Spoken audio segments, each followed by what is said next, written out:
You're walking alone through the dimly lit corridors of the castle late at night, lost in thought. Suddenly, a hand clamps over your mouth from behind. Another arm snaking around your waist, pulling you into the shadows. You struggle, heart pounding, but the grip is too strong. Shh. A voice whispers in your ear, and you recognize it instantly as mine. Don't make a sound, and don't try to fight. This will be much easier if you cooperate. You feel something cold and hard press against your temple. My wand, you realize, with a shudder. Now, we're going for a little walk, and you're going to be a good girl and do exactly as I say. Understood? I remove my hand from your mouth just long enough for you to gasp out a terrified yes. Then, keeping you pressed against me, wand at your head, I begin to lead you through the castle. I thought I told you not to come here. I lead you through winding corridors and down flights of stairs, the castle growing darker and more menacing with every step. Finally, we reach a hidden door, and I push it open, revealing the shadowed path leading into the forbidden forest. I shove you forward, keeping my wand trained on you. Move, I command. The darkness is almost absolute, the trees looming around us like silent sentinels. I guide you deeper into the woods, my hand a vice grip on your arm. Branches scrape at your skin, roots threaten to trip you with every step. Finally, we emerge into a small clearing, a patch of moonlight breaking through the canopy above. I turn you to face me, my wand still pointed at your head. On your knees, I command coldly. Now. You drop to your knees, trembling. I loom over you, wand still trained on you. Now then, I say, my voice low and dangerous. You're going to tell me exactly why you've come to Hogwarts, and I suggest you don't lie to me. I'm not in the habit of showing mercy to those who deceive me. I press the wand harder against your temple, forcing you to tilt your head back to look up at me. Start talking. You remain silent, but I notice a slight smirk tugging at the corners of your mouth. My eyes narrow dangerously, but also with a hint of caution. Something amusing? I growl. That same smirk reminding me of you back when you were a student. A troubled young woman prone to outbursts of violence and mental instability. A flood of memories come back to me. The attacks on other students, the destructive spells cast in fits of rage, the fire in the great hall. And then there was your obsession with me. The way you'd follow me around the castle, leaving me strange little gifts. Dead animals, love potions gone wrong, dark magic trinkets. The letters you'd send me, filled with deluded, rambling declarations of love and devotion, interspersed with threats of violence if I didn't return your affections.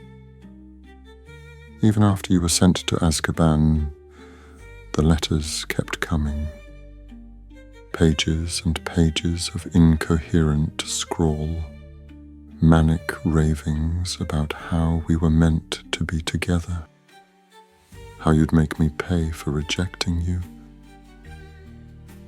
I thought I'd never see you again, but here you are, smirking up at me in the dead of night. I scowl down at you, wand still pressed to your head. I don't know how you escaped Azkaban, I hiss, but you're not going to cause any more trouble. I reach into my robes with my free hand and pull out a length of rope. Hands behind your back, I command. You stand up slowly, and I see a chilling lack of fear in your eyes, a complete switch from your earlier response to me. My unease grows. Stay where you are, I warn. But you keep walking towards me.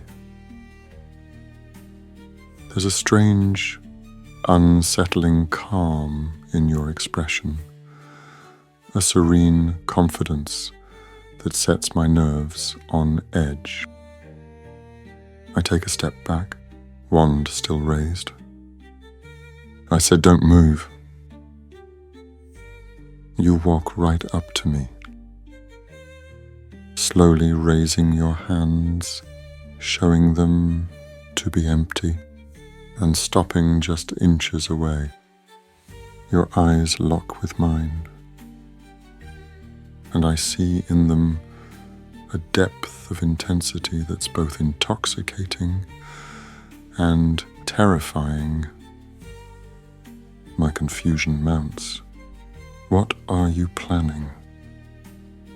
What are you doing?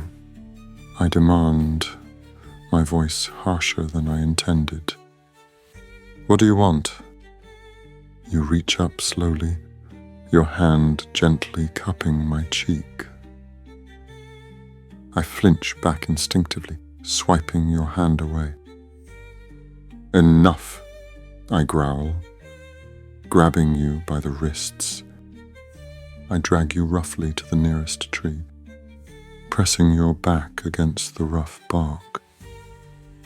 In seconds, I have your wrists bound together, tied around the trunk, leaving you helpless. I step back, admiring my handiwork. The ropes are secure, holding you firmly in place. A small sense of relief washes over me. At least now I have some control over the situation.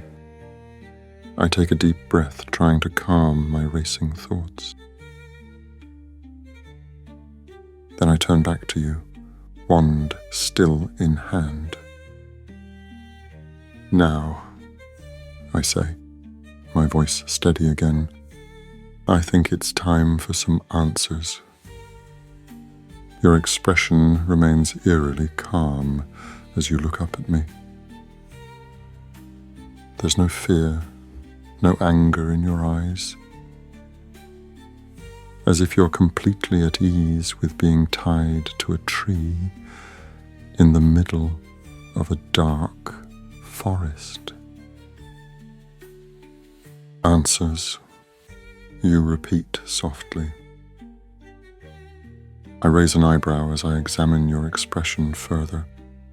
You almost seem dazed. Yes, answers, I snap. What were you planning to do here? How did you escape Azkaban? You merely tilt your head, as if considering the questions. Then, to my surprise, you laugh, a soft, melodic sound that sends a chill down my spine. Oh, Severus, you say, your voice almost dreamlike. Don't you know by now, I'm here for you. I stare at you, my grip tightening on my wand. What do you mean, you're here for me? I demand. What exactly are you planning? You smile serenely up at me, and I feel a cold sense of dread creeping over me. Did you enjoy your tea earlier? You ask. I freeze, a chill running through my body. The tea. I'd had a cup just before coming out to patrol the grounds. What did you do? I ask, my voice low and dangerous as I realize you must have tampered with it somehow. You know exactly what I did. You purr, your eyes glinting in the moonlight. You just haven't realized it yet. I step forward aggressively, my free hand reaching out to wrap around your throat. I pin you back against the tree, squeezing just enough to restrict your breathing slightly.